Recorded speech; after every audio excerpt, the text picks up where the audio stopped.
completely shattered and deeply saddened to know about the passing away of a very, very dear friend and colleague and drama school junior, Irfan Khan. It's not only the loss of the Hindi film industry, or it's a loss of the country and international entertainment world. He was an amazing actor, that goes without saying, but he was a wonderful human being also, very straightforward, with a great sense of humor, compassionate. It's so frightening and awful to talk about him in past tense. It's I don't know. I feel that it's too soon. It's too soon. 53 is no age. In fact, in today's time, no age is. We are already struggling with this pandemic, and we are trying to hold back our depression, our sadness. We are struggling, and then for this news to come is very, very sad. Very sad. My heart goes out to his wife and his child, and it will take us many, many years to register that he's not among us. It will take us many, many moments of some kind of. I just want to pray for his departed soul. I just feel it's sometimes the words are so insufficient to express shock and grief. And I will miss him, the world will miss him, and my Om Shanti, and may God rest his soul in peace. Irfan, this is not the way to deal with us.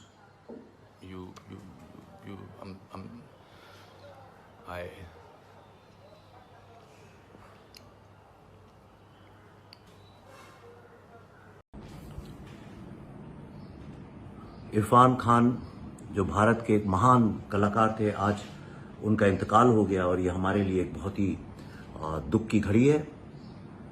जो कहते हैं कि आपका पहला job, पहली salary, पहला बच्चा, पहला शहर, पहला घर, उससे एक अलग तरह की मोहब्बत होती है जिसका बयान नहीं किया जा सकता। इरफान, मेरी पहली फिल्म चॉकलेट में जो सबसे पहले एक्टर को मैंने साइन किया था वो थे इरफान खान। मेरे जो पहले दोस्त बने बॉलीवुड में वो भी थे इरफान खान। इरफान एक बड़े अद्भुत टाइप के एक्टर थे। टीवी बहुत करते थे, उस वक्त इतने बड़े फिल्म स्टार नहीं थे, और चॉकलेट में बड़े दिग्गज एक्टर्स थे, अनिल कपूर, सुनील शेट्टी, इमरान हाशमी, अरशद वारसी। पर जो मेन रोल के लिए जब मैंने अपनी प्रोड्यूसर रागिनी जी से बोला कि इरफान को लेंगे, वो भी उनकी बहुत बड़ी फैन थी, लेकिन बाकी लोगों को थोड़ा अचंभा भी हुआ क्यों, पर ये फिल्म देखने के बाद ही उन्हें समझ में आया क्यों। मेरे घर के पास एक बरिस्ता था, वहां हम लोग मिले, एंड वी इमीडिएटली क्लिक्ड।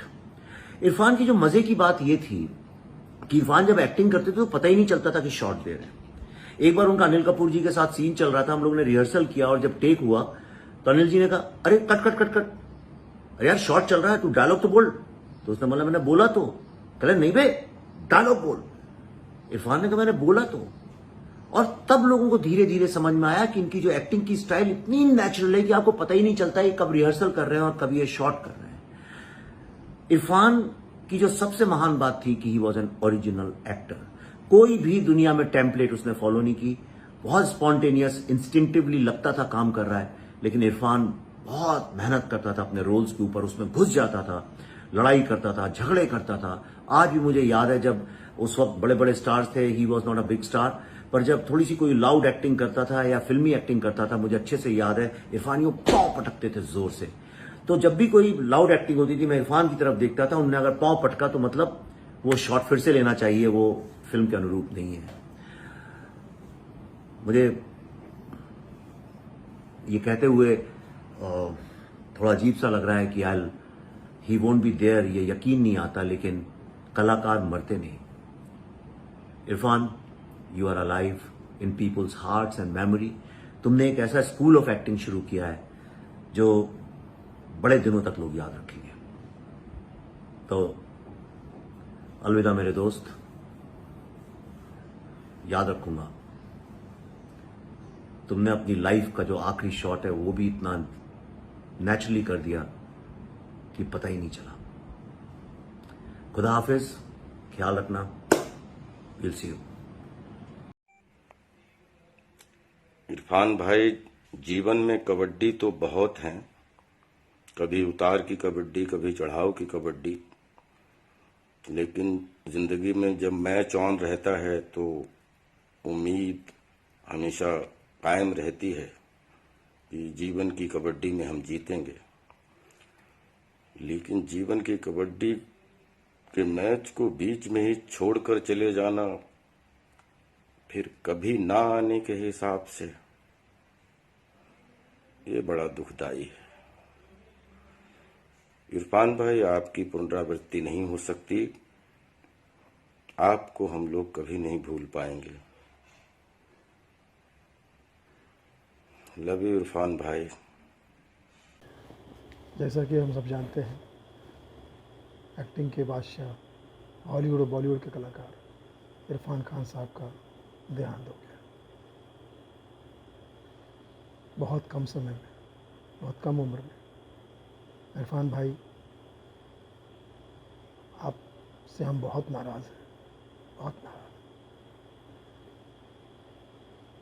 एक शेर याद आ गया कि रहने को सदा इस दुनिया में आता नहीं कोई, रहने को सदा इस दुनिया में आता नहीं कोई, और जिस तरह से आप गए हैं इरफान भाई, ऐसे भी जाता नहीं कोई।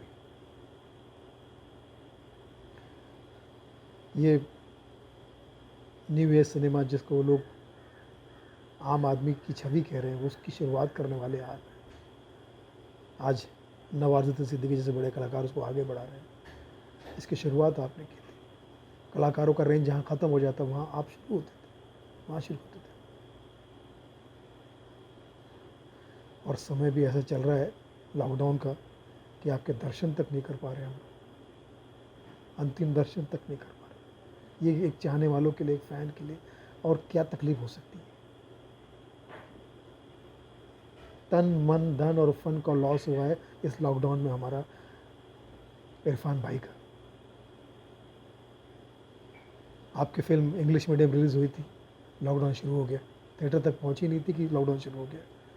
धन का लॉस, उसके बाद आपकी माताजी का देहांत, अम्मी जान का देहांत, मन का लॉस, और अब आप खुद चले गए।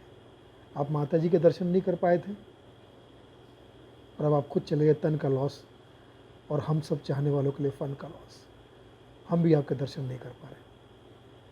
इतना मनहूस समय गुजर रहा है। मैं हाथ जोड़ के निवेदन करना चाहता हूँ हमारे देशवासियों से कि प्लीज़ बाज़ आ जाइए, कुछ नहीं रखा है। इरफान भाई बहुत कम समय में चले गए। मैं वो उस चक्कर में अपना लॉस मत कीजिए, अपने देश का लॉस मत कीजिए। इरफान भाई हमें बहुत याद आएंगे। लॉकडाउन का भी पालन कीजिए और देश का भी ख्याल रखिए।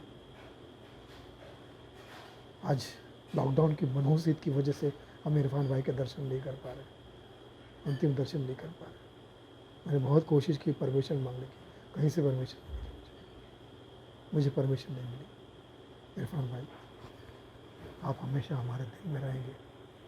Love you sir.